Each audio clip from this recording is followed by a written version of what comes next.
A menos de 2 años de la salida del Reino Unido, la Unión Europea se enfrenta de nuevo a una posible decisión. Polonia ha puesto su legislación nacional por encima de la europea, socavando, según Bruselas, los cimientos de la Unión y desencadenando una disputa al interior de la UE.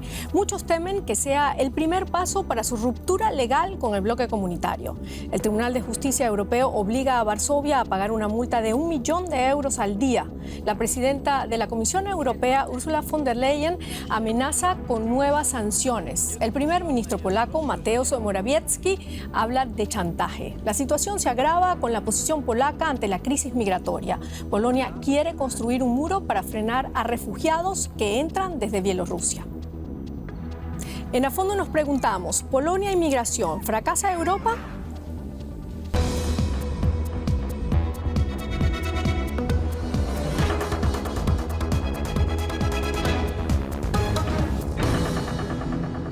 Un placer acompañarlos desde Berlín. Les saluda Silvia Cabrera en nuestros estudios. Nos acompañan hoy 3 colegas periodistas. Paso a presentarles. Giner Berlekamp es periodista especializado en América Latina. Trabajó en la sección de internacionales del diario berlinés Berliner Zeitung. Giner dice que la UE necesita cohesión, pero no puede imponerla por la fuerza. El Brexit debe servirnos, dice, como una advertencia para todos. Maciej Stasiński es periodista de la Gazeta Wyborcza y corresponsal de diario La Vanguardia desde Polonia. Trabaja temas de transición democrática. Maciej dice que la Unión Europea fracasará si cede ante el desafío del gobierno de Polonia. Este gobierno nacionalista no representa a los polacos. Carmen Valero, periodista, corresponsal del diario El Mundo en Berlín. Carmen dice que Polonia no es la Unión Europea, sino un Estado miembro. Su salida no sería un fracaso del proyecto europeo, sino de los propios polacos. Bueno, estos son nuestros invitados y nuestros temas. Recuerden que ustedes también están invitados a participar en nuestro debate bajo la pregunta si es fortalecer el Estado-Nación destruye a Europa. Iremos destacando, por supuesto, algunos comentarios que nos han llegado ya en nuestras redes sociales. Quiero comenzar contigo, Maciej. Siempre estoy diciendo mal tu nombre, te disculpa. Se habla de una nueva crisis para la Unión Europea, una nueva decisión a 2 años casi de la salida del Reino Unido. ¿Qué es lo que está ocurriendo? ¿Por qué este conflicto entre la Unión Europea y Polonia?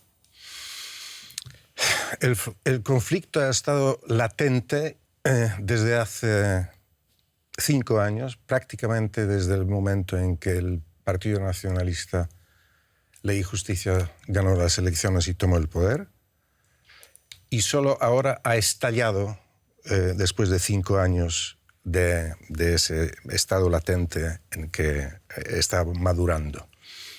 El origen del conflicto es el proyecto de gobierno y de país y de sistema que tiene el régimen nacionalista polaco desde el comienzo. ¿Cuál es? No es una democracia liberal.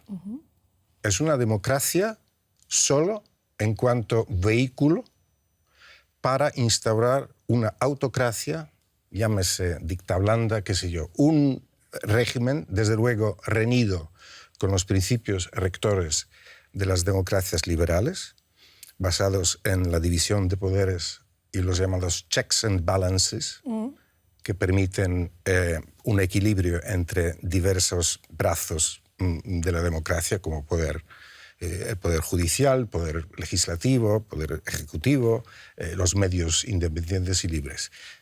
Desde el comienzo, el objetivo, confieso, en un proyecto de constitución que tenía PiS, como se llama por las siglas polacas, este partido, y que fue publicado ya hace 10 años, es instaurar un régimen en el que todo depende de la voluntad del gobierno ejecutivo.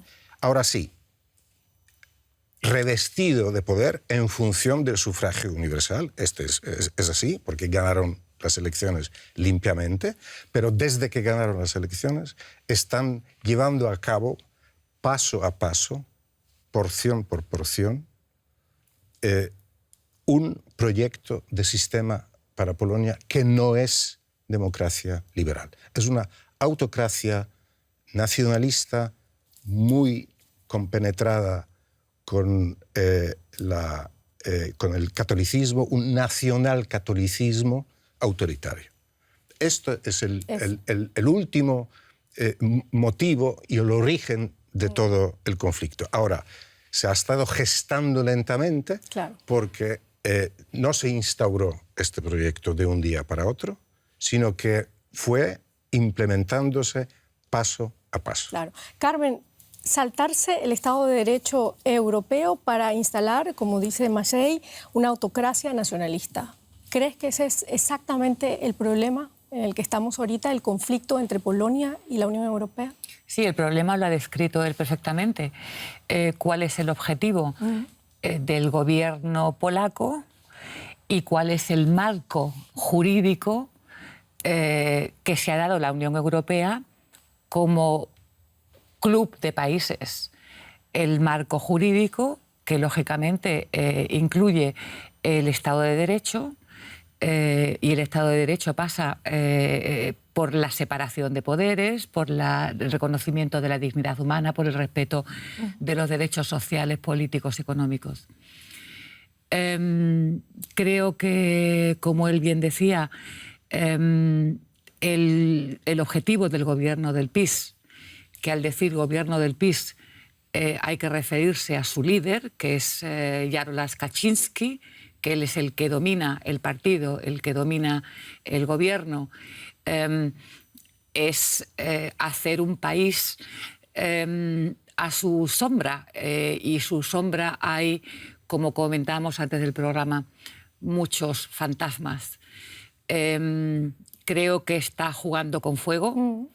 Creo que él considera, que la Unión Europea es un cajero automático que solamente sirve para recibir fondos, que dicho sea de paso, Polonia ha utilizado muy bien, pero nada más. Y yo creo que cuando se accede a un club y el PiS no es el primer gobierno, que no es el gobierno que accede a la Unión Europea y se firman una serie de compromisos, hay que respetarlos. Claro, o sea, como un club, como un matrimonio, como cualquier relación entre dos. Giner, bueno, acabamos de escuchar que no es un problema nuevo, es un problema que tiene ya varios años, 5 años exactamente, dice Maciej. Sin embargo, ¿cuál fue la gota que rebasó el vaso? La gota que rebasó el vaso, no sé si fue la decisión de no cambiar la famosa sala disciplinaria de la Suprema Corte, que creo que la idea de una justicia que está más allá de los otros poderes es una ficción que tampoco en muchos otros países existe de tal forma. Entonces, no es tan excepcional el caso de Polonia. Polonia sí es extremo, junto con Hungría, hablando de la Unión Europea. Creo que en otros países también la justicia está expuesta a presión desde los otros poderes y pocas veces se encuentra unos jueces que realmente tienen el valor y el poder de frenar el carro a los otros. Claro. Vimos lo que pasó o lo que no pasó en España, que con el secesionismo en Cataluña, declarar eso sedición, o sea, casi terrorismo, donde estuvo la justicia en España. Claro. Pero crear una sala disciplinaria en la Suprema Corte que permite prácticamente al gobierno elegir cuáles pueden ser jueces y fiscales, y no creo que eso fue demasiado. Claro, una declaración de guerra contra la UE. Fue un elemento. Un elemento, claro. Solo fue con lo que decíamos, la gota que rebasó todo este vaso, ¿no? Bueno, yo la comparación con el caso catalán y el Tribunal Constitucional Español creo que no es en absoluto comparable con el caso polaco. O sea, hay muchísimas diferencias en ese sentido. De acuerdo. No tiene nada que ver. Lo que sí hay diferencia y todos los, digamos que el Poder Judicial... O sea, vamos a empezar por ver cuál es el papel de cada uno de los poderes del Estado. O Lo que no se ha visto nunca en la Unión Europea es que el gobierno le pida al Tribunal Supremo o al Tribunal Constitucional un dictamen a su medida. En Alemania vemos permanentemente que el Tribunal Constitucional actúa motu propio cuando hay leyes que en principio se supone que no se ajustan a la Carta Magna. Es decir, el Poder Judicial fiscaliza de alguna manera al Ejecutivo. En el caso polaco, ellos piden al tribunal que se pronuncien, es decir, que se pronuncien además a la medida en un tribunal que está absolutamente trufado. Con lo cual, o sea, mayor injerencia a la justicia que en el caso Polonia, yo creo que ni siquiera en Hungría la hay. Bueno, pero ¿cuál es el peligro? Esto, o sea, si me permiten una aclaración, esto es más grave todavía. Es decir, claro.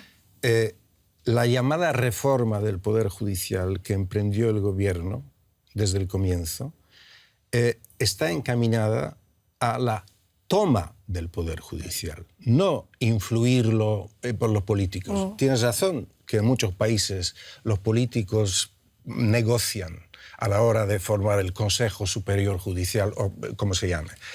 Negocian entre diversos sectores. Desde el comienzo, la mal llamada reforma del Poder Judicial es la toma del Poder Judicial. Empezaron a gobernar los nacionalistas en Polonia por avasallar el Tribunal Constitucional. Cambiaron su composición. Mientras todavía era independiente, ya no reconocían sus fallos contrarios a la voluntad del gobierno. Esto fue hace 5 años. Después lo avasallaron mediante un nombramiento de una composición totalmente leal. No negocian con nadie, lo avasallaron. El tribunal no actúa por cuenta propia, solo a petición del gobierno. Entonces no es ningún tribunal, es un fantoche. Y además de la sala disciplinaria, que fue una parte de esa mega reforma, que va desde arriba hasta abajo y le confiere al presidente de Polonia, que es un fiel servidor del partido gobernante, y al ministro de Justicia, que es a la vez fiscal general, la potestad de nombrar todos los jueces en las salas de apelaciones y tal. Y entonces, cuando tú dices que el poder ejecutivo, el gobierno, pide un dictamen, esto no es un pide, le dicta un dictamen y lo recibe a su medida. Entonces, yo creo que la gota que realmente rebasó fue que el gobierno pidió hace unos meses, tardaron en contestar, al tribunal, mal llamado Tribunal Constitucional, el dictamen sobre la concordancia de la legislación europea con la Constitución polaca. Esto es contradictio in adjecto. Claro. Bueno, ya desde Bruselas hay una respuesta a esto y se habla de un ataque directo a la democracia. Varsovia lleva mucho tiempo rechazando el Estado de Derecho con restricciones a la libertad de prensa, con el desprecio a las minorías, como la LGBTQ, pero sobre todo con sus intervenciones en el Poder Judicial. Desde que el Partido Conservador Nacionalista Ley y Justicia está en el poder en Polonia, ha reformado el sistema judicial. Los jueces constitucionales considerados demasiado liberales son sustituidos por conservadores leales al partido, como la presidenta del tribunal, allegada del líder de Ley y Justicia Jarosław Kaczyński. Y oponiéndose al Tribunal de Justicia de las Comunidades Europeas, los recién llegados afirman que algunas leyes de la Unión Europea violan la Constitución polaca y la soberanía del país, según dictaminó un tribunal. Para Bruselas, Polonia pone en duda uno de los fundamentos de la Unión Europea. Polonia está cuestionando la unidad del marco jurídico de la Unión Europea. No podemos aceptar ni aceptaremos que se ataquen nuestros valores comunes. Debido a la sentencia, la Unión Europea retiene 24.000 millones de euros del plan de recuperación post-COVID para Polonia.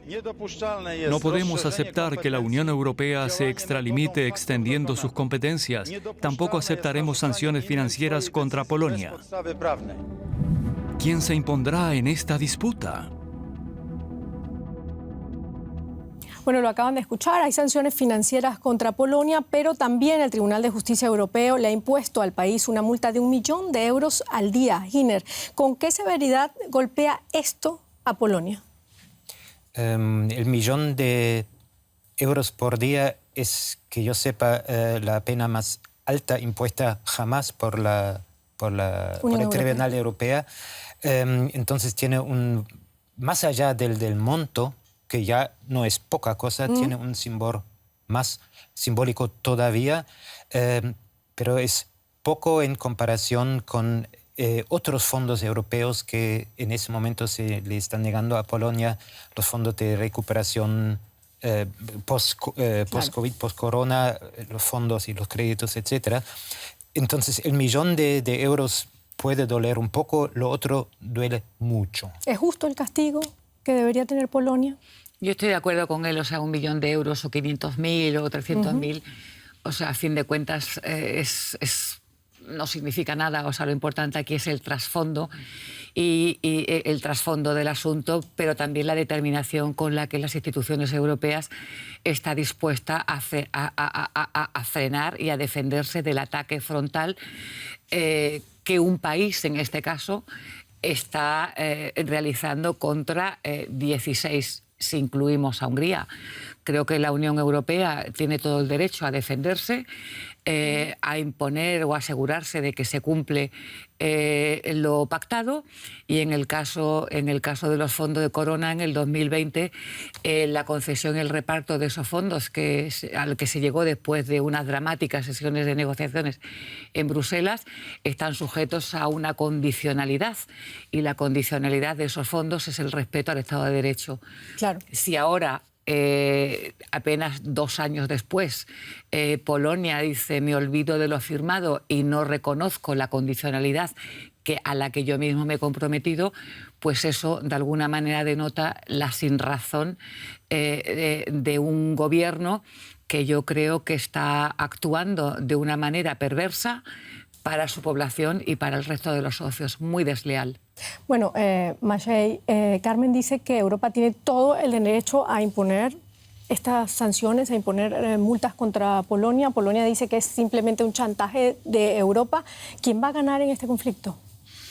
¿Quién va a ganar? Esto lo sabemos, profetas no somos, ¿no? Yo por lo menos no pretendo ser profeta, pero el trasfondo, creo, y la lógica de aplicar sanciones después de meses, si no años, de persuasión de que echan atrás el gobierno polaco esa reforma, atropello,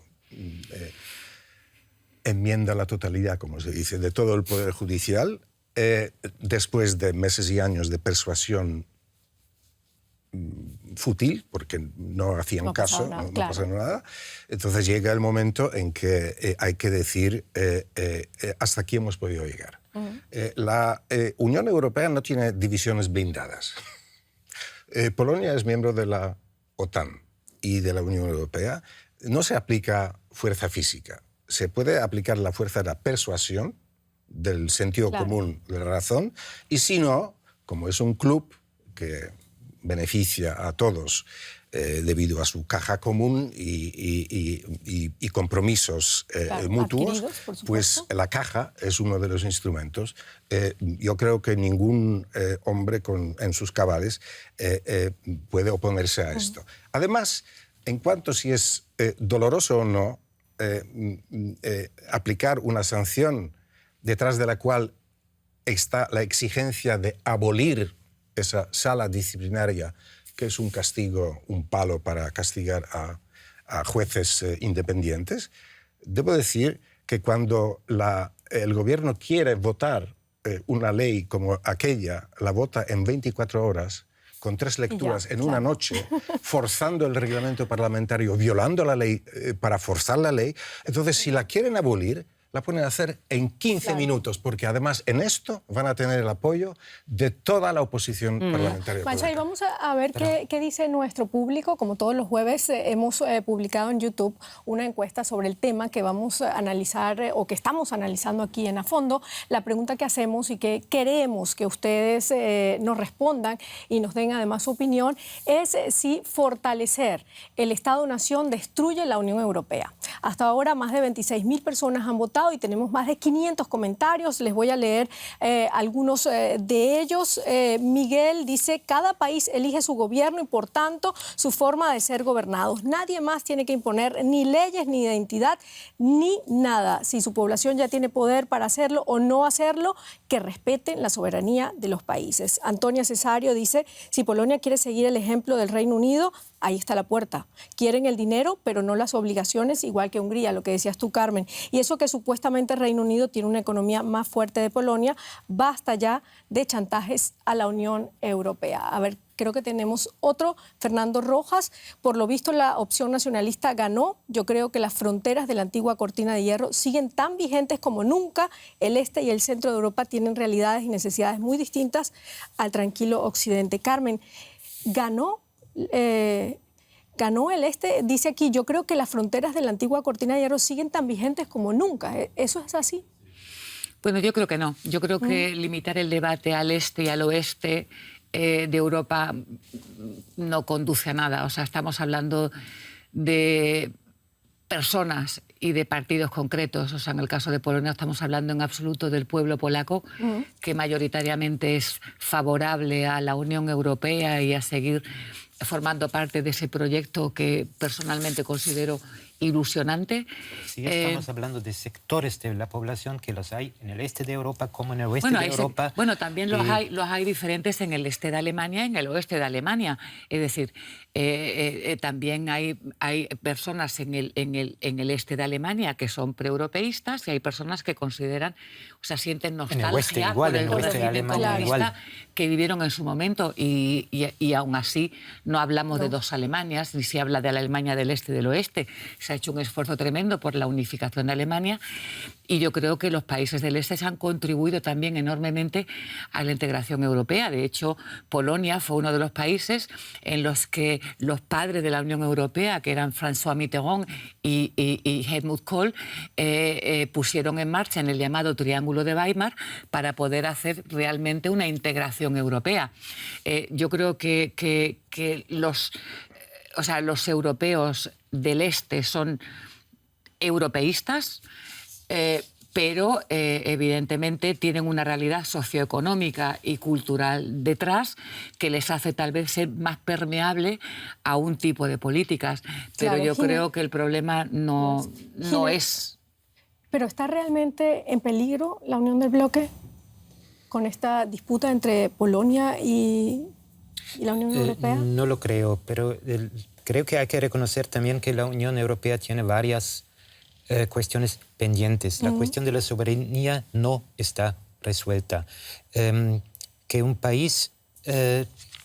bueno, el soberano en cualquier democracia debe ser el pueblo. Un pueblo europeo todavía no existe en ese concepto, porque no hay una opinión pública europea, una disputa que vaya desde Dinamarca a Grecia, desde Lituania a Portugal. Tenemos un Parlamento Europeo. Tenemos un Parlamento Europeo que todavía no tiene el derecho de proponer sus propias leyes. O sea, hay muchas cosas que no pueden ser distintas, o que sí pueden ser distintas, pero nadie puede suponer que todo eso haya que resolverlo antes. Es un work in progress. Estamos en... Es una obra la integración europea y que tiene pasos para adelante, pasos para atrás. Y no olvidemos que la Constitución Europea, cuando se puso a votar, fueron Francia y Holanda, dos países que siempre se consideran sumamente europeístas, donde la población rechazó con un 56, un 60%, rechazó esa constitución y dijo, esa Europa no es la que queremos. No es un fenómeno este-oeste, es un fenómeno de muchas cosas no resueltas. Y también, como en el caso de Polonia, donde fue la Corte Constitucional, también hubo ya casos en Francia, en Países Bajos y en Alemania, donde las cortes supremas, constitucionales, lo que sean, dijeron que no aceptan la jurisdicción europea porque contradice las constituciones nacionales. Es un tema pendiente que no podemos resolver simplemente diciendo que sí, pero la justicia europea rige sobre todo. No es tan fácil. Estamos hablando de política. ¿Cómo se ve eso desde Polonia? Polonia entró en 2004 como uno de los países nuevos, más grandes y más entusiastas, llevada a la Unión Europea por una socialdemocracia postcomunista, mayoritariamente apoyada por los liberales y prácticamente todos los partidos políticos, y también por el grueso de la población en referéndum. Desde entonces, la población polaca, la sociedad polaca, es de la más euroentusiasta de todas. El apoyo a la Unión Europea, a la presencia polaca en la Unión Europea, va desde 80 hasta 90%. Y esto no ha variado hasta ahora. El problema es el gobierno que está intentando gobernar de una manera iliberal, autoritaria. Y probablemente se está llegando paso a paso a un enfrentamiento con el grueso de la población, de la opinión pública, que no quiere ni peleas, ni mucho menos salida de la Unión Europea. Entonces, esto es un problema. Ahora, también hay que saber que el gobierno tiene delante el entusiasmo europeísta polaco como desafío, porque se está enfrentando a la Unión Europea, indirectamente enfrentándose al mismo tiempo a la mayoría de los polacos. ¿Cómo lo van a resolver? No lo sabemos, pero la labor de satanizar, de presentar a la Unión Europea como si fuera una potencia que ocupa Polonia y la chantajea como la Unión Soviética, estos dignatarios del gobierno ya lo han dicho en público. El cinismo no tiene límite aquí. Ahora, de momento, no tienen el gobierno a su favor la opinión de los polacos. ¿No? Bueno, hace poco, el 11 de octubre, miles de polacos se manifestaron en defensa de la pertenencia de ese país en la UE, una acción convocada por el expresidente del Consejo Europeo, Donald Tusk, ahora líder de la principal agrupación de la oposición del país, Plataforma Cívica. Polonia está en la UE y nosotros tenemos que defenderlos, tenemos que estar orgullosos, dijo. Nos quedamos aquí en la UE. Esos eran los gritos que se escuchaban en la plaza del Castillo de Varsovia, con el himno de la alegría de Beethoven de fondo, símbolo de la unión. La manifestación fue también un vehículo de resistencia civil, un alarido de los que denuncian el autoritarismo y la deriva reaccionaria del gobierno.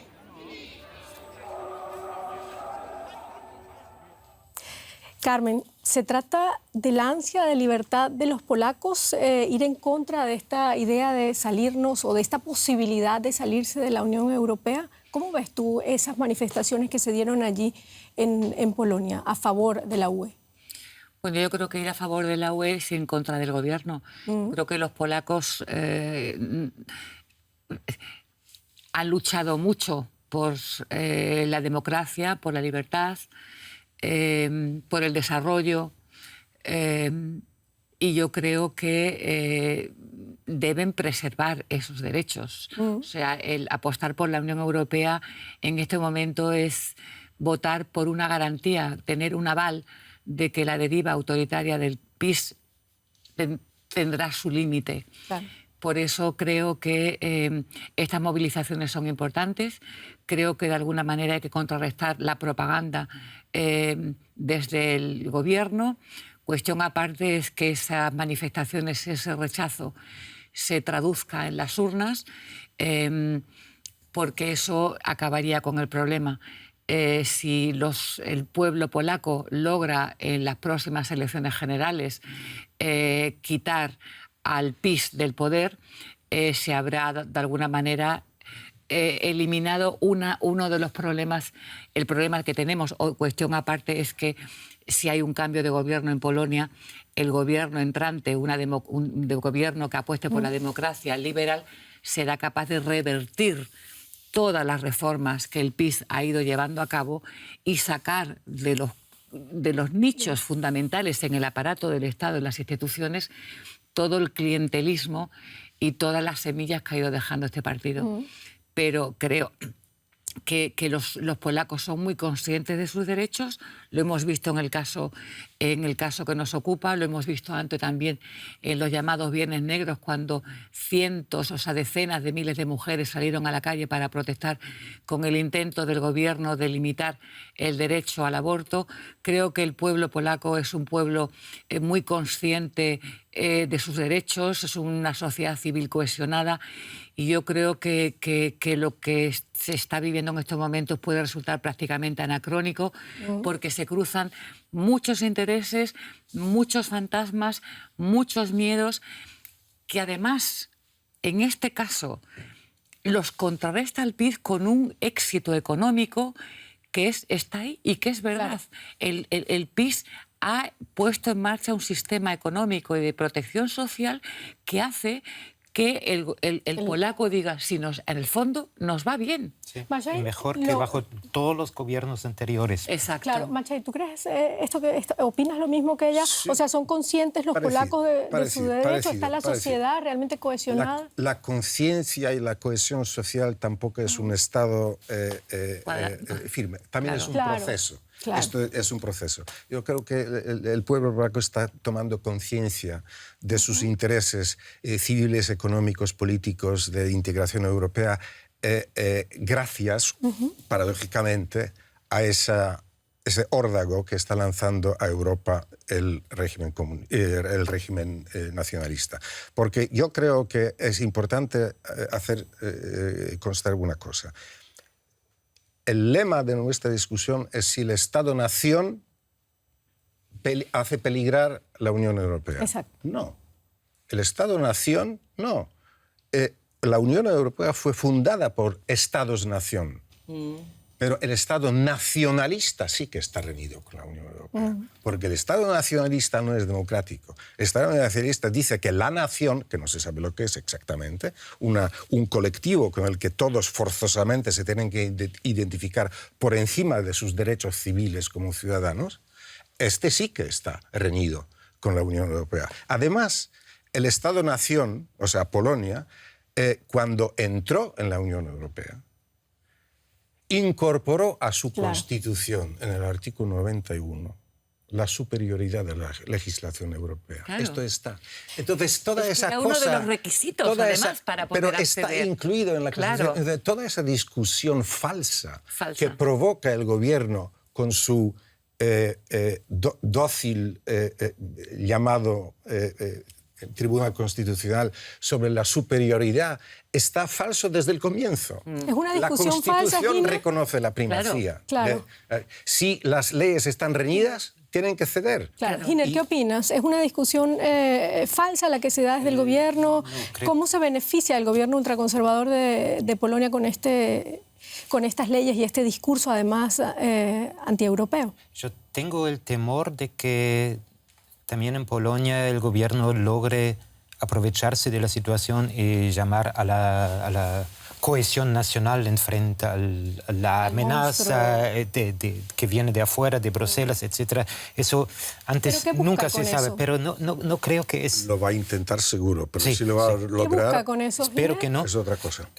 Pero si es una discusión falsa, no sé, en muchos pro-europeístas no quieren hablar del Estado-nación ya, sino quieren ya estar en otra parte. Y es también una cuestión de generaciones en algunas partes, que muchos jóvenes que estudian en varios otros países de Europa viven Europa como una unidad.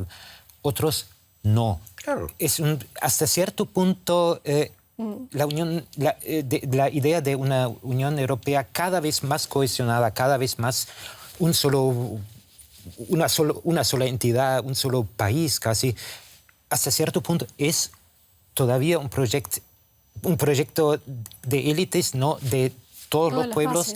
Y mientras que eso siga, sigue siendo un proceso. En Italia, el movimiento que ganó las penúltimas o las últimas elecciones, las cinco estrellas, claro. Tampoco era pro-europeísta, todo lo contrario, también tiró toda la culpa a Bruselas, etc. Hay fenómenos en todas partes y no se sabe todavía. Inglaterra debe ser una advertencia. Muchísima gente dijo, Inglaterra, salir de la Unión Europea, jamás. Vimos los resultados. Bueno, ¿dónde quedan el Estado de Derecho y los valores europeos? Esa es la pregunta que salta ahora especialmente, que se registra la mayor crisis de refugiados en el centro de Europa. Bielorrusia abrió su frontera con Polonia para permitir a migrantes de Oriente Medio alcanzar suelo europeo. Varsovia les niega el derecho de asilo e impone medidas extremas para defender la seguridad nacional. Las imágenes que nos llegan son impactantes. Esta familia siria está agotada tras días en el bosque atrapados en la zona fronteriza entre Bielorrusia y Polonia. Los trabajadores de una ONG les proporcionan suministros esenciales, algo ilegal, pues Polonia ha cerrado la zona fronteriza a los trabajadores humanitarios y a los periodistas, por eso no quieren ser identificados. He visto muchas cosas malas en mi vida, pero ninguna tragedia humana como esta. Esta gente está sentada en el bosque, hambrienta y medio congelada, suplicando ayuda. Las organizaciones de ayuda dicen que los soldados están obligando a los refugiados a volver a Bielorrusia. Los llamados pushback son ilegales según la legislación de la Unión Europea, pero la ley polaca ahora lo permite. No le deseas esto ni a tu peor enemigo. Hemos estado durmiendo en el bosque durante los últimos 4 días. Es una pesadilla. Al mismo tiempo, Polonia protege su frontera de 400 kilómetros con alambre de púa, que más tarde sustituirá por un muro. No obstante, muchos refugiados consiguen llegar a Alemania. El ministro del Interior, Horst Seehofer, ha reforzado los controles fronterizos y ha dado por buena la construcción del muro que atravesará Polonia. ¿Quiere decir eso que los socios europeos apoyan las acciones de Polonia en su frontera oriental? Bueno, me quedo con esa pregunta de nuestro informe. ¿Quiere decir eso que se apoya lo que está haciendo Polonia? ¿Por qué la Unión Europea guarda silencio, si se puede decir, ante lo que está ocurriendo allí en Polonia? Sí, porque en principio el defender la frontera exterior es una política europea. Entonces, de este principio abusa el gobierno polaco haciendo lo que está haciendo, porque no está defendiendo según las normas del derecho internacional ni de su propia legislación, ahora la he modificado, la frontera, sino que está aplicando una política bestial de pushback, que es ilegal, que es negar asilo a las personas que ya han cruzado la frontera y la piden. La gente ha muerto ya una veintena de refugiados, mujeres y tal. Esto es absolutamente antihumanitario, es cruel, es ilegal y está reñido con el principio de defender la frontera. La frontera se puede defender de otra forma, pero una vez alguien penetra ya en tu territorio y pide derecho humanitario o asilo, no se le puede devolver a la fuerza y condenarle prácticamente a la muerte. Y esto lo hace el gobierno. El gobierno polaco no admite la presencia de Frontex porque no quiere que le miren las manos. No ha declarado un estado de emergencia a lo largo de la frontera para que no puedan llegar ahí los periodistas para fiscalizar qué es lo que es ONGs, ni la ayuda humanitaria, para ver qué está haciendo el gobierno, los soldados y la Guardia Fronteriza. Entonces, ni Frontex, ni la opinión pública, ni la ayuda humanitaria. Esto es un escándalo como una casa. Carmen, entonces, ¿qué podemos pensar? Entonces es una posición muy débil la de la Unión Europea con respecto a Polonia. ¿Por qué no hace nada? Bueno, yo creo que ha pedido la entrada de Frontex y se ha negado el gobierno. Ha pedido la entrada de Frontex, se ha negado y se ha negado también a financiar el famoso muro. Polonia ha pedido 350 millones de euros o algo así. Más dura, sí. Y la presidenta de la Comisión ha dicho, Ursula von der Leyen ha dicho que la Unión Europea no financia ni muros ni alambradas con alambres de espino, efectivamente. O sea, que la posición de la Unión Europea es coherente con el marco en el que la Unión Europea se desenvuelve. ¿Es coherente? Hasta cierto punto, porque no ha sido entonces coherente en el caso de la frontera de Grecia con Turquía. Grecia también impuso medidas parecidas con alambre de púa, etcétera, y no escuché la protesta de voz tan alta como en este caso. No se la financiaron ellos mismos, ¿eh? Sí. En este caso sí, es que hay diferencias. la Unión Europea. Y también cuando vino la gran mal llamada ola de inmigrantes hace pocos años, hubo pushback en muchas partes de forma individual y muchísimos casos individuales. En Hungría, sobre todo. En Hungría más de todo, verdad. pero no fue tan política de Estado como la ahora es en Polonia. Sí. Así que hay una diferencia. En Polonia, ojo, y en Croacia, ¿eh? En Croacia. Pero hay que... El dilema para la Unión Europea es que con el tema de la migración, con lo que pasa en el Mediterráneo, claro, con los barcos que no se permite que lleguen a puertos italianos, etc. Es un terreno tan minado y la Unión Europea tantas veces no ha respetado sus propios principios que ahora lo tiene difícil para hacer valer su voz de forma más alta en el caso de Polonia. Giner, esta crisis migratoria y el conflicto con Polonia demuestra en todo caso que necesita la Unión Europea una reforma, ¿no? Necesita muchas reformas. Y eso es normal, porque es un proceso de construcción de una nueva entidad de una forma que nunca ha existido antes en el mundo. Pero si es posible, bueno, necesitamos para cambiar los tratados, necesitamos el consenso de todos los miembros de la Unión Europea. Muy rápidamente, porque tenemos poco tiempo. Muy rápidamente quiero decir una cosa. La Unión Europea lo que tiene que hacer claro es decirle a los polacos que su enfrentamiento con el régimen nacionalista es con el régimen nacionalista y no con Polonia, porque los polacos y Polonia quieren seguir estando en la Unión Europea. Es el régimen el que está sancionado y de él depende resolver este conflicto. Carmen, rápidamente, ¿puede fracasar entonces la Unión Europea como se dice tantas veces? Yo creo que no. En absoluto, la Unión Europea y su proyecto de la Unión Europea es mucho más ambicioso y mucho más amplio que el PiS y Jarosław Kaczynski. Que cualquier problema con Polonia. Muchísimas gracias. Lamentablemente se nos ha acabado el tiempo. Gracias a ustedes por habernos acompañado y, por supuesto, por participar con nosotros en esa encuesta que hicimos y que estamos haciendo en las redes sociales. Hasta luego.